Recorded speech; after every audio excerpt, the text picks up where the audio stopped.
Morning, Matt. This is a response to your video called Consciousness in Conversation. Thanks for the response. There's some great stuff there.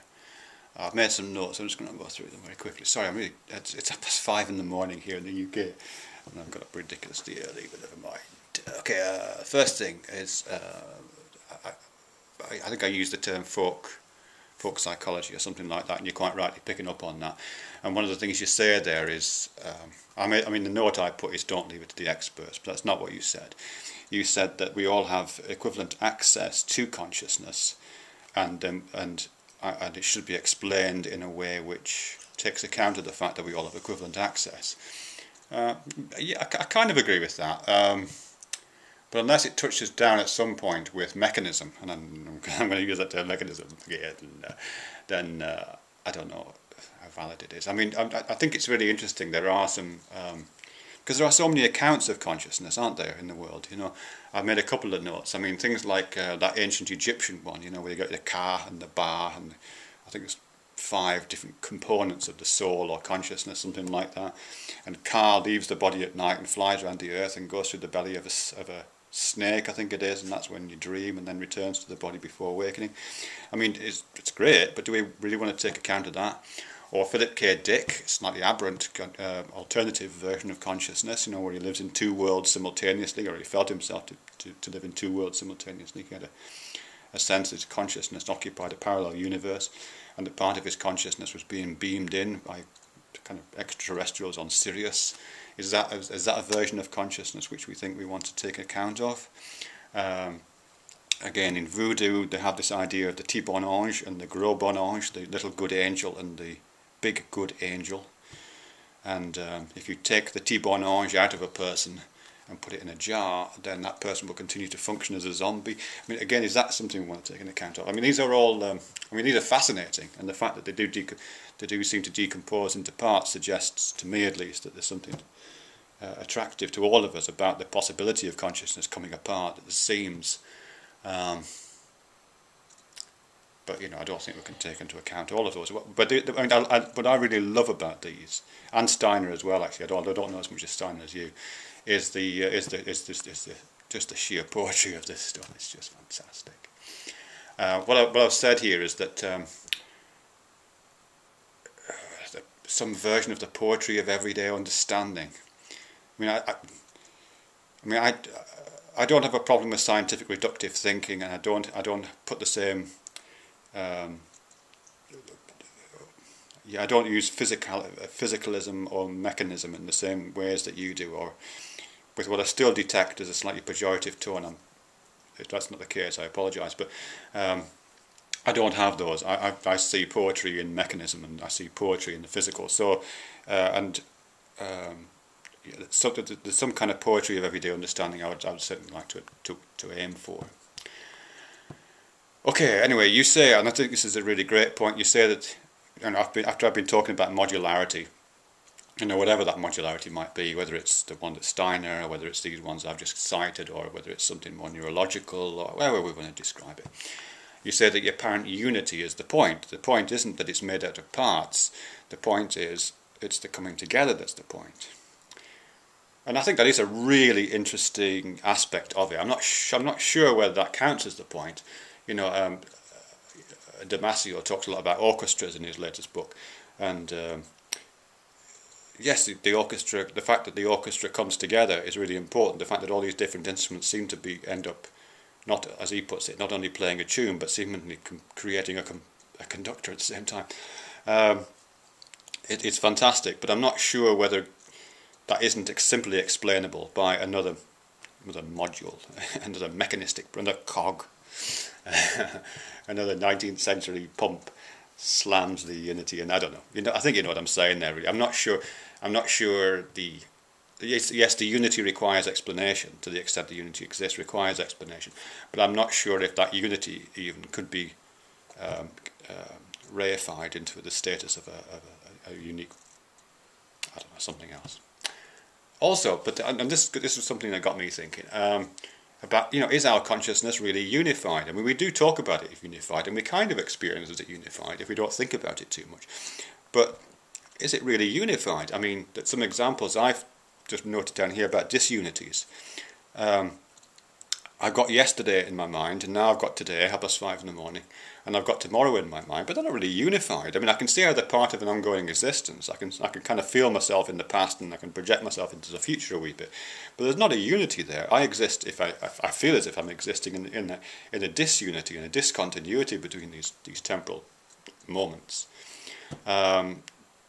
Obviously, there's discontinuities between one thing and another. There's a coffee pot here.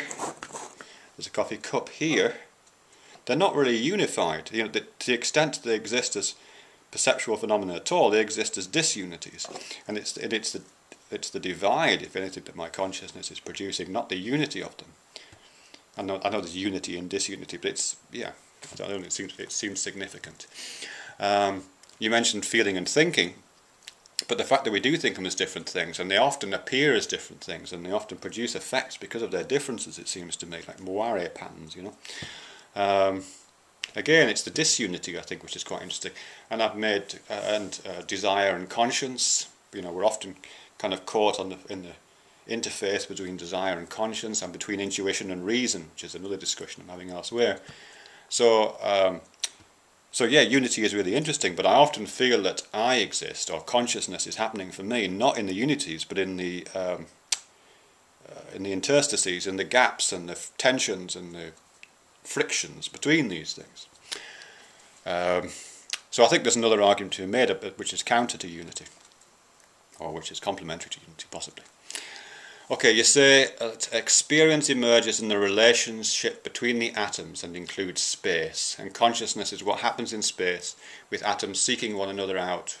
Ooh, seeking one another. Intentional language. Yeah. I think I cry foul on atoms seeking one another out.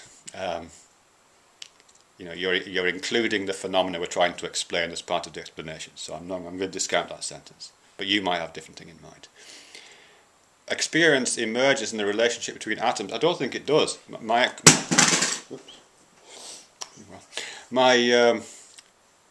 coffee cup has atoms, and my mobile phone has atoms. I'm not sure they've got consciousness going on between them.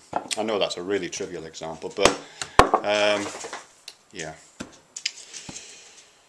Oh, actually, I missed a bit. That clatter on the floor reminded me I missed a bit, actually. Because when we were talking before about poetry of everyday understanding and how we can understand consciousness and how we all have access to it, which is true. I guess I'm thinking about the Mysterions, which you'll know about, these the various scientists who believe that consciousness cannot be understood by itself. And I think I would probably put myself in that camp. Except I would say that it could probably be understood poetically. We can get closest to an understanding through some kind of poetry. And what I like about your videos, Matt, is you have no qualms about engaging in the poetry, which I know is maddening to myself sometimes, but I enjoy it at the same time, and other people. But yeah, the way I kind of anticipate that kind of Mysterion language is that the brain is a computer, and it's running a program called consciousness. And I've got a couple of props here. Look, this is a Sega Dreamcast. Oops, it's got a copy of Sonic Adventure inside it. A Sega Dreamcast, which is a fantastic video game console. But if you have a Sega Dreamcast, it will actually run and emulate one of these, which is the thing that fell to the floor, which is a Sony Walkman, a Nintendo Game Boy. So it is at bus 5, a Nintendo Game Boy. In other words, a Dreamcast will emulate a Game Boy. You can run ROMs for this machine on this machine. But you can do that because this machine is so complicated that it can run the program for this machine inside it. On the other hand, this machine cannot do that. The reverse, it can't run this machine inside it. And I feel it's the same kind of thing for consciousness, really. Whatever's producing consciousness is going to be more complicated than consciousness to me. I think you'd probably disagree with me on that, but I think that's the thing with me. So of course consciousness, it seems to me, is highly unlikely to be able to emulate, simulate, reproduce, model the machinery, spiritual machinery that is creating it. Anyhow, back. That's a bit of a backtrack. Working down. Saying it is an emergent property. Okay, you say it's an emergent property, which is I would agree. I think it's probably true, but I've said it's possibly trivial. Because the task is not to say that it emerged, the task is to explain under what conditions it emerges.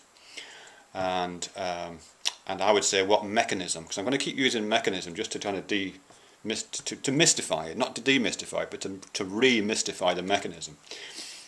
Because I'm still unhappy with the way that mechanism is being used.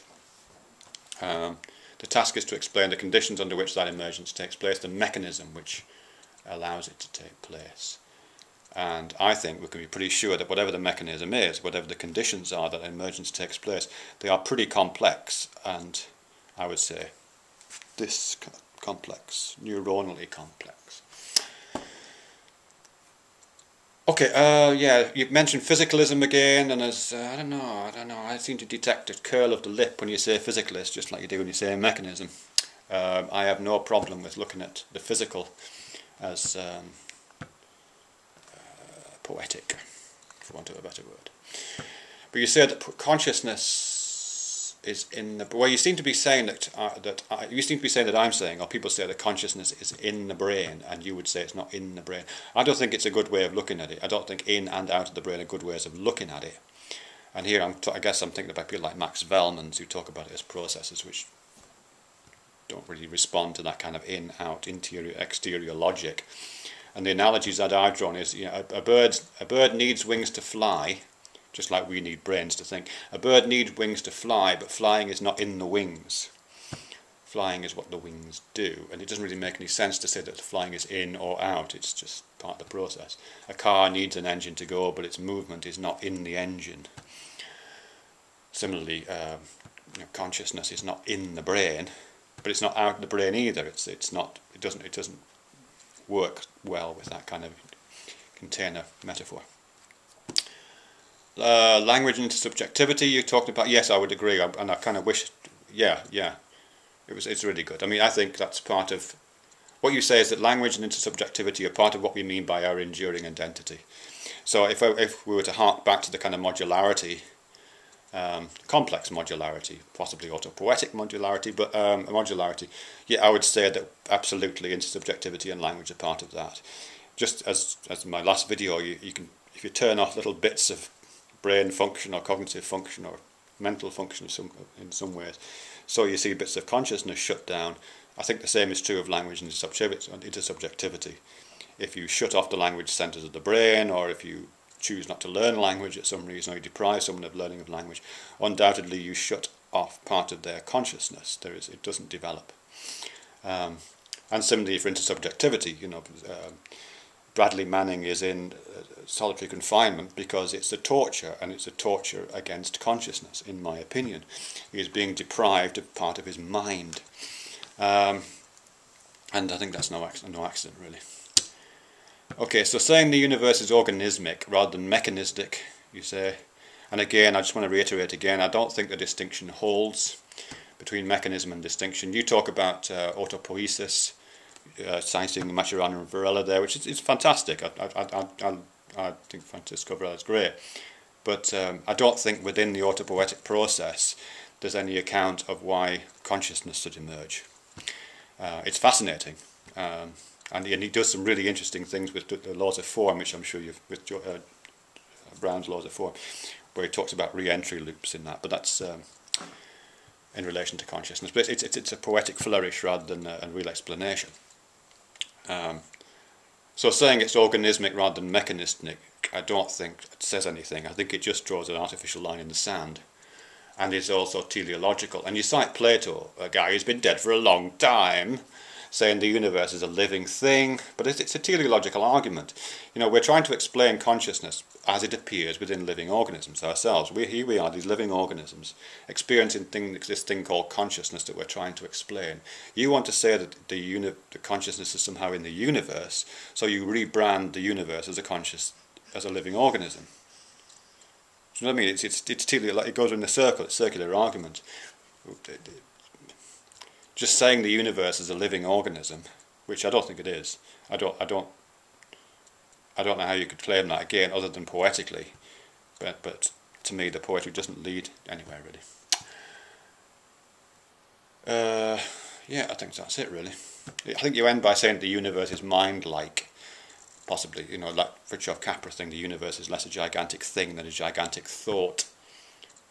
To me, that's just an artificial division. The distinction between things and thoughts doesn't really, I don't think really holds. I think if you, I mean, yes, and their prototypical endpoints, they're very clearly distinct. You know, this coffee cup is very different to my desire for more coffee, but there's lots of grey areas between things and thoughts, as I'm sure you're aware. So I don't think the distinction holds really between the universe as a gigantic thing and a gigantic thought. It's a bit like modern mystic was talking about, isn't it? You know, modern mystic is very wedded to the idea of thingness, in an almost, I think, an almost naive realist way. But it's using an understanding of what a thing is, which even Descartes would not be happy with, I don't think. So, yeah, I think that's it. Thanks very much, Matt.